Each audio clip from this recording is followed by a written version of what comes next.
台中有一个红婴仔死亡的事件，最近民俗判决是引起侪侪讨论。这个红婴仔出事的时阵就休克，当事爸母是指控病院的疏失，因认为负责因生产的医师明明发现羊水有胎边，却选择自然生产，而且无适当的医疗措施。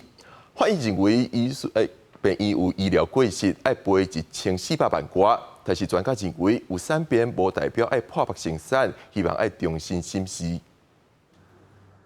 台中地方法院最近一件医疗案件民事判决引起妇产科界讨论。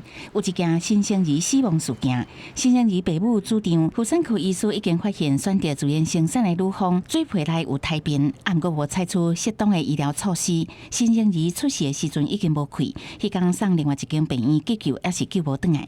法院认为医师发现有胎边，也是用自然生产的方式有医疗过失，医师甲病院判赔1400多万。胎便在羊水中发现的比例，其实在生产中相当高，大概有20%左右。那实际上会因为胎便而导致吸入性肺炎的这种，大概发生率不到1%。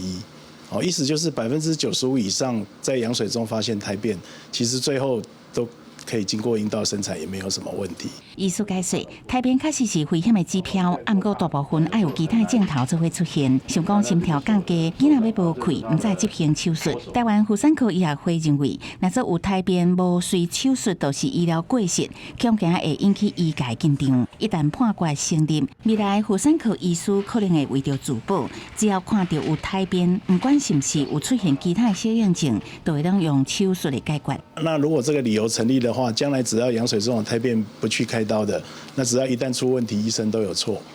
那如果每个 case 都去开刀，对不对？当然不对。剖腹生产也有危险性，包括麻醉的危险。医学会嘛烦恼，若判决成立，民众看到捌有上千万赔偿判决，未来无必要的诉讼可能会增加，而且未阁找生产事故救济。卫福部医师司表示，别用个案去推测制度是不是因为安尼破坏。我们比较不会用个案去推论，因此整个的制度会崩坏。这个案本身并不是最终的判决，假设是最后3审结束以后，也许判决不是这样，这个我们并不能确定。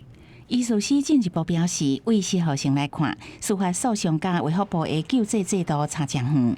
那经过审议，确定是因为生产造成的死亡，半年来就会核发救济金。记者综合报道。